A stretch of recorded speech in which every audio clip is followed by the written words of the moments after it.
ابن ماجہ کی روایت ہے اور حضرت جابر نے اس کو روایت کیا.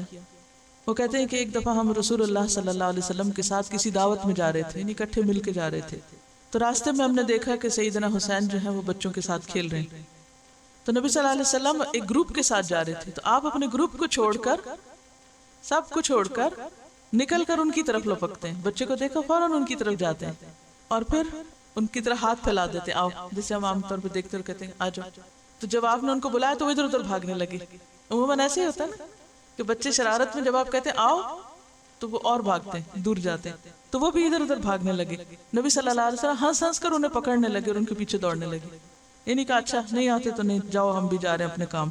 اور پھر انہیں پکڑ لیا، دوڑتے دوڑتے پکڑ لیا اور ایک ہاتھ ان کی ٹھوڑی پہ رکھا اور دوسرا سر پر، اور انہیں اپنے ساتھ چمٹا لیا. حالانکہ آپ کس کے ساتھ ہیں؟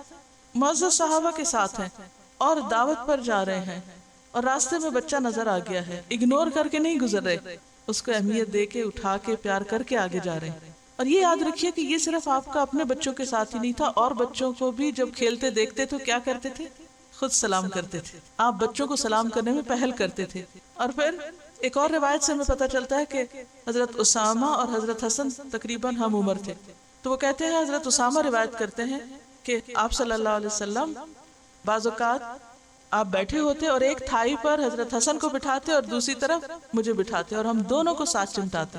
یعنی ایک طرف اپنا بچہ ہے اور ایک طرف غلام کا بچہ ہے، زید کا بچہ ہے، جن کو منہ بولا بیٹا کہا لیکن بہرحال وہ آزاد کردہ غلام تھے، اور دوسری طرف ام ایمن بھی غلام تھی. حضرت حسن بہت خوبصورت تھے، نبی صلی اللہ علیہ وسلم سے بہت مشابہ تھے، اور حضرت اسامہ سیاہ تھے کیونکہ ان کی والدہ سیاہ تھی.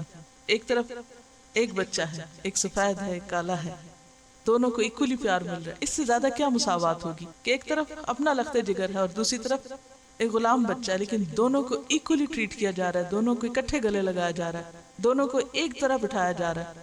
ایک موقع پر آپ حضرت حسن کو پیار کر رہے تھے، آپ صحابہ کی مجلس میں بیٹھے ہوئے تھے، بڑے بڑے لوگ بیٹھے ہوئے تھے، اتنے میں حضرت حسن آگے بیچ میں. جیسے عام طور پر ہوتا ہے نا، بچوں کو ایسے موقع پتہ ہوتا ہے میں بہت اہمیت ملے گی، تو جا کے گھس کے ماں باپ کی گود میں بیٹھ جاتے ہیں. مہمان کوئی آئے ہوئے یا کچھ تو ضرور ایک دفعہ اندر.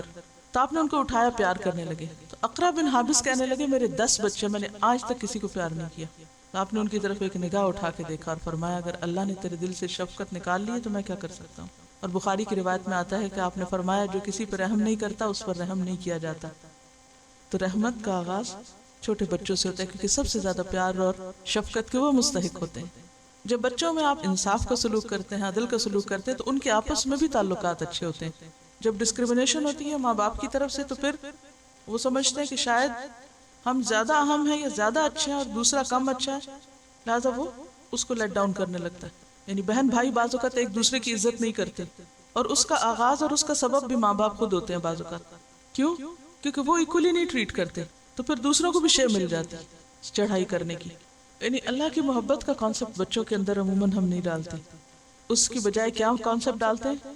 یوں آگ میں پڑو گے، یہ باتیں زیادہ کرتے ہیں. یعنی یوں لگتا ہے جیسے ڈرا کے زیادہ آسانی سے کام نکلوا سکتے ہیں. چھوٹے بچوں کے سامنے جو بات کی جاتی ہے عام طور پر وہ وہی ریپیٹ کر رہے ہوتے ہیں. تو اگر آپ ان کے سامنے اللہ کی محبت کی بات کریں گے تو یا کوئی خاص دعا مانگے تو وہ بھی تھوڑی دیر میں وہی دعا مانگ رہے ہوں گے. تو سکھانے کا ایک بہترین انداز ہے.